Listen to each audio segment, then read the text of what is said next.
Okay, I have a kind of short presentation about the critical media review.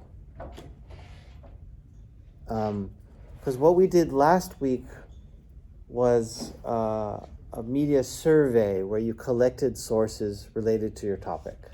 And those were both literature sources and audiovisual sources. But once you have all of those sources, you're going to do a review of those sources, which is not only one or two sentences, but a little bit more deeper investigation into what's in that source. So what are we talking about? We're talking about books, articles, websites, audio recordings, videos. So this is all the information, Spotify files, all of that, sources. No, just kidding. I'd rather not. So these are the sources, right? Because, as I said earlier, you have that learning part of the research where you're learning a lot from all the sources and information out there, and then there's the development type of research. So why is this important to go deep into these sources? Well, number one, to prevent rediscovering the wheel.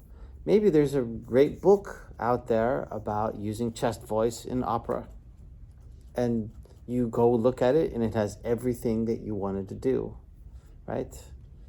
Or like I said, there's definitely going to be some articles about shifting on violin, because that's probably a topic that people have been talking about for a long time. And so what you would do is then you would go and look at all those and see what they're saying and see if there's something about Paganini, if there is or not. I mean, we definitely know there is information about him and his huge hands and his virtuosity. So it's a kind of requirement of you to start your research by looking into all that information and understanding it all first, because then it turns out that there's a gap somewhere or something that he did. We don't know if he did it or not, and certainly something, obviously you have some ideas about how this can work, so you want to try to focus and find where that area is. Or like having a vision on using the chest voice. That's coming from a vision that you have and you want to develop it, which is a really perfect starting point for research. But it's important to know that it wasn't already worked on by other people, or probably it was. Probably all your topics have been worked on by other people. But as you start to look at them, you will start to find your own direction in it, which is then unique to your own voice and practice. We also do this to have context, right? So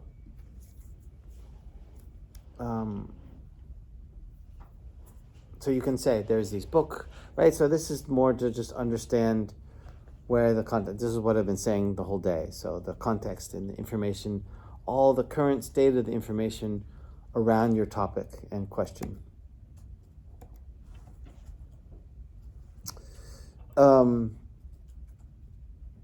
Look at the most recent research. That's also important.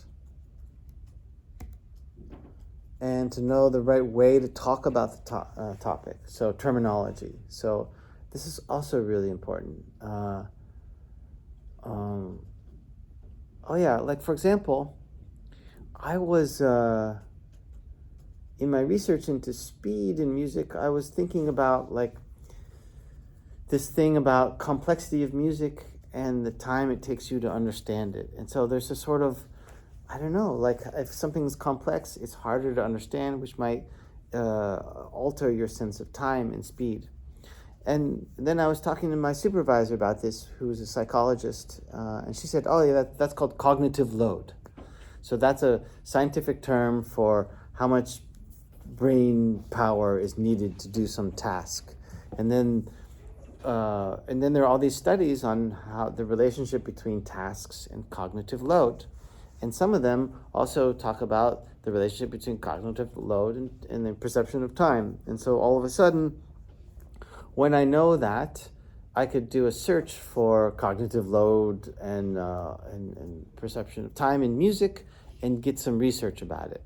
Whereas if I was just looking at how hard do you have to think about something, I wouldn't have found the information. So this terminology is also a really important thing that we come across in our media review. Further, we can also look at other methodologies and techniques that people have used to study this. Maybe someone has a really great set of exercises to practice shifting in the way they think Paganini did, or something like that. So you want to know that and try it out. Okay. So when we're going to do this review, we're going to go deep into the literature. So you're going to read the article, you're going to read the relevant parts of the book. So, maybe if you found some really great books, there's not a whole lot of time before you have to turn this in, but you do need to start to understand what's in these books. And so, what do you think? What kind of tips do you have in order to read fast? Has anyone felt the need to do that sometimes? So how do you do it? Scanning the titles and the subtitles and the first phrase of the thing that's been written, and then the last phrase of I don't know the terms, of een kopje, kopjes? Yeah, title, yeah. Like not titles. Paragraphs, section, I think section, paragraphs, yeah, that's the word. So the titles of the sections in the paragraphs? The paragraphs, and then the first phrases and the last phrases. It's mostly the most important. Of each paragraph? Or of... I don't know, I'm not sure what you... Alinea. Paragraph is alinea. Yeah, I think so. Okay. Of a section. Okay. Section. And then see if it's relevant, and if it's not, maybe you could skip it and maybe scan over it. Okay. What else? Any additions to that? Sometimes if you're really lucky and the book is being all digitalized, you can search for keywords in the book. That can help you zoom in on Right. what you're looking for. Right. So you might find a book on opera singing and then search for chest voice.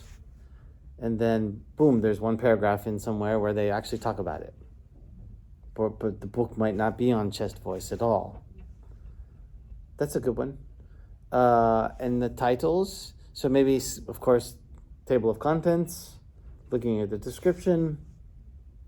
I do that where I'll read the first sentence of every paragraph, and then I'll know if the rest is relevant or not, usually.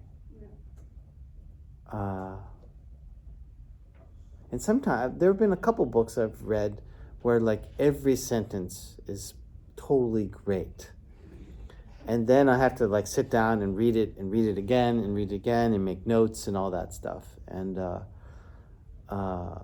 it's really time consuming, but it's really great also to find literature that's really relevant for my topic, because usually it's not, right? It's maybe only partially. Also, maybe there's an audiobook version of the book that you're reading, and if that's the case, you can listen to it while doing something else, and then if something relevant pops up, maybe you listen more. Yeah, I do that a lot. I listen to a lot of audiobooks, and often I was listening to one on research about synchronization in the universe, and I'm always pausing it and then making a voice memo because I keep making direct links, and then I say, oh, it's 2 hours to 23 minutes they talk about this, and that made me think of this. So I'm always also trying to provide the reference a little bit in my documentation, because if 2 months later when I want to go find it, I don't have to go listen to the whole book again. Also, there was another book related to my research on dynamic attending theory, which is a super complicated brain functional book about the way the brain works and the anatomy and all kinds of scientific. It's a very scientific book by Mari Reese Jones, and she relates it to music, but it's really beyond my comprehension. You really have to be a scientist to fully understand. So, I asked ChatGPT to make a summary of it, and it made one, and it was quite useful for me to understand what I needed to know from that book and how to reference it in my text. And in this case, I provided it as a reference from the readers who might want to go deeper into it, who might understand that. Then they know about that book. I don't have to understand all of it to be able to reference it. So that's another way to do it. Was that allowed to source it when you didn't technically read it? Well, yeah. I mean, if I think it's true, I mean, I checked it, of course. I mean, this is what we will talk about this with the ChatGPT. It can be handy for some things, but it costs you a lot of time to deal with what it says. So because you have to critically engage with every word, and so you can't just take it at face value. So, but the way it brought together some concepts and formulated in a way, and I checked it with the book as much as I could, and it seemed like that was correct. So, and that was useful enough for what I wanted to say. I didn't need to go into this super deep scientific detailed level. So, but if you have questions about that, send it to me and we can talk about it. Okay, so when you're doing your review, you've got the objective perspective, which is where you're not involved. It's just stating what's there. And then there's the subjective review, which is more evaluating, and you're giving, critique and opinions. And in general, for the review for artistic research, I really like it that you use a bit of both. So the first half of your review of a work just states what's in it. In this book, they talk about this and this. There's nice demonstrations of this. There's an explanation of this theory and blah, blah, blah. And then you go the second half into the subjective review, where then you talk about what you think about it and how it applies to your art. And you might criticize some things, give some opinions. Certainly there are a lot of research writers that take criticism as the starting point of their research. In 1912, Albert Einstein said that blah, blah, blah, blah, blah. I disagree with this because I think it has more possibilities than that. And boom. And then that's the start of the research. Or, for example, most singers say, don't use chest voice in opera singing today. I think it's a missed opportunity. So in a way, you're critiquing the sort of spirit of the times. And if you can find a quote where someone says that, and then, critique that, and then push yourself against it, that's a nice springboard for the rest of your research, is to then, explain that position. Okay, so how to do a critical media review. Number 1, look for a text, recording, or video. Number 2, write a short review pointing out the following: the relevant content, the relationship to your research idea, the new insights brought to you by this article, D, possible new directions for your research based on the information in the article or the thing. Letter E, your criticism. Mention any findings or information in the article you disagree with. I will share these slides, but But these are the basic things you would go over in your critical media review.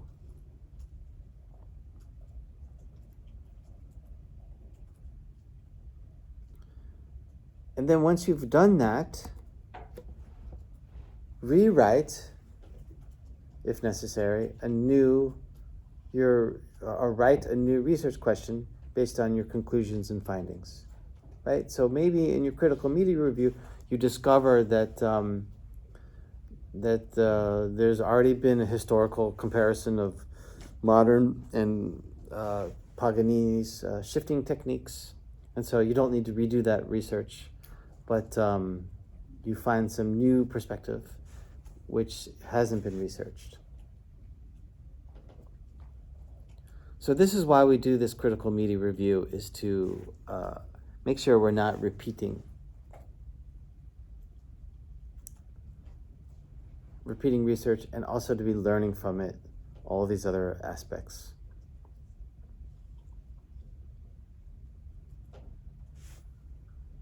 Any questions about that?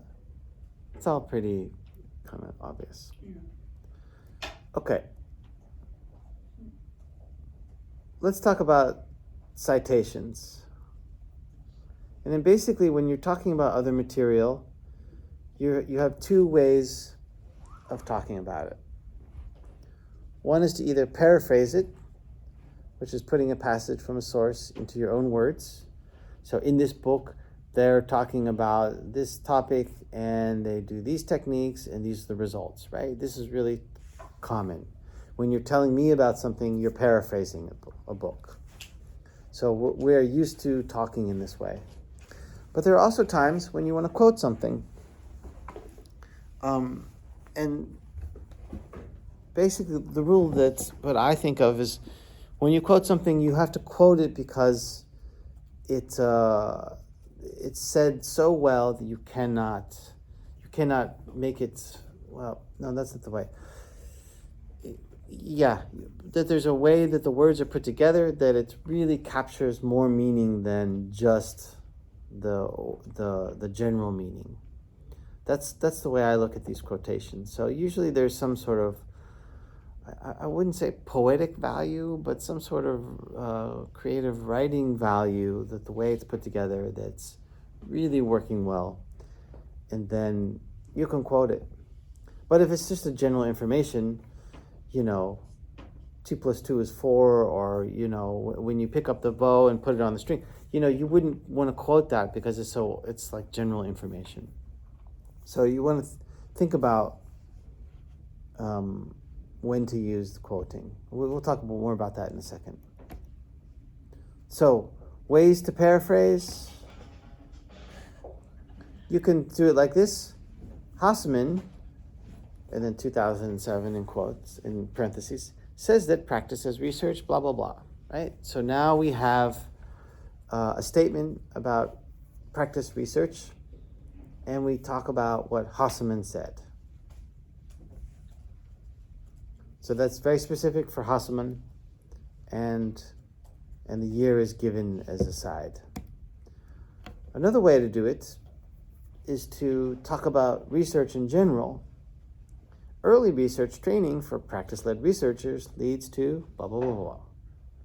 And then you give a reference to Hasseman. So that's where it comes from. So in that case, the information is from that source, but it's more general information. Maybe more people had it.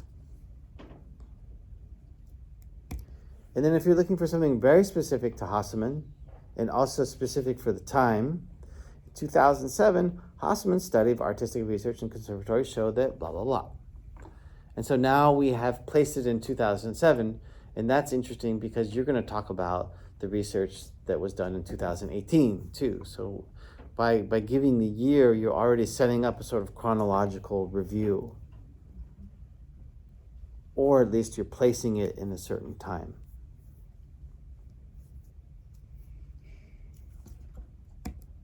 Okay.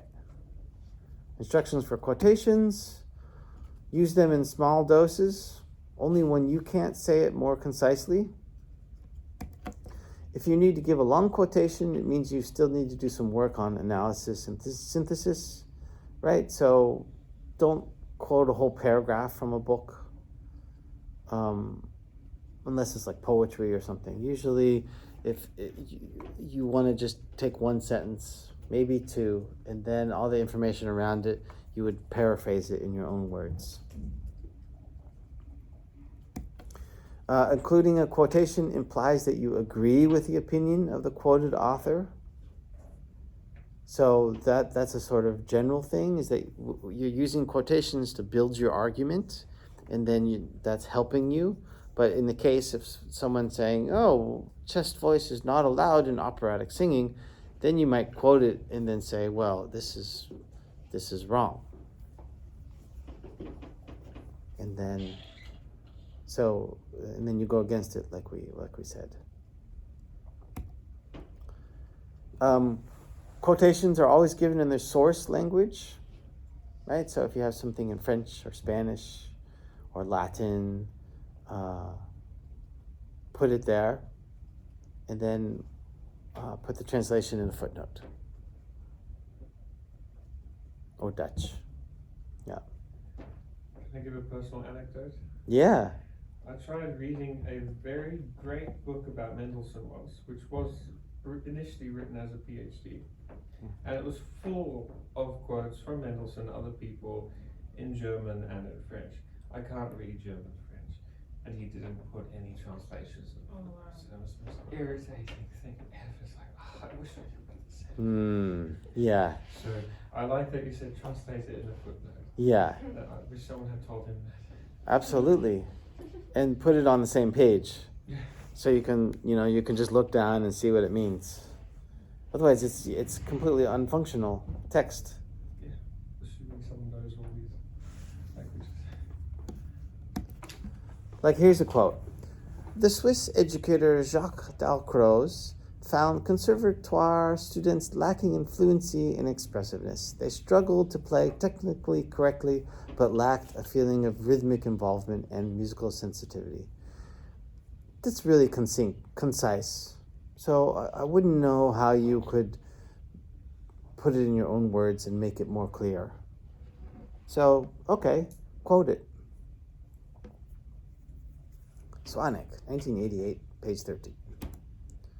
Okay, so just to review how to do a critical media review, summarize, so create an outline of the text, look for keywords and concepts, compare with other authors, opinions, books, make a cross-reference, and then extract your own conclusions about the topic. So this is a sort of overview.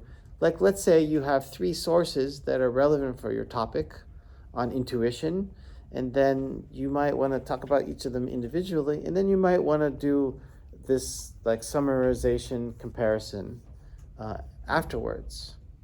So that's also possible. We didn't see that in the examples which I showed you, but in in scientific research and musicological research, the literature review is a really big part of the research.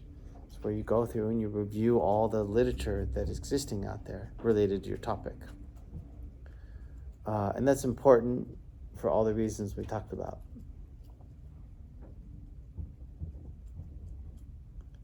Contextualization, terminology, not reinventing the wheel, stuff like that. Okay, any questions about this? A bit off topic, but is it like recommended to do your research in English? No, you can do it in Dutch if you want. Okay. Can't do it in French or German, but we accept Dutch. Wij accepteren onderzoek in het Nederlands. So, yeah. Do whatever's most comfortable for you. Although, it's also true that English research, you might want to publish it or put it on your website, or maybe eventually we put it on the website. Then of course, it reaches a bigger audience when it's in English. But I would imagine you should mostly think about what's convenient for you, or what's more comfortable for you. Maybe it's not the comfortable thing, but maybe for example, when, I don't know if I'm gonna do this, but for example, when I would use a lot of Dutch, like, text, like poetry or I don't know, lyrics maybe. Yeah. Then it would be logical to do it in Dutch for me. Okay. But I don't know. Maybe it's more logical to do it in English and then translate some Dutch references in English to those people. Right, because you're working with texts and they're all in Dutch. No. Oh. No, maybe not, but it might be. Okay. All right. Well. Like, yeah, I do write lyrics in Dutch, for example. Yeah. Yeah, that's true. But I don't know if I'm gonna use them for my research, if it's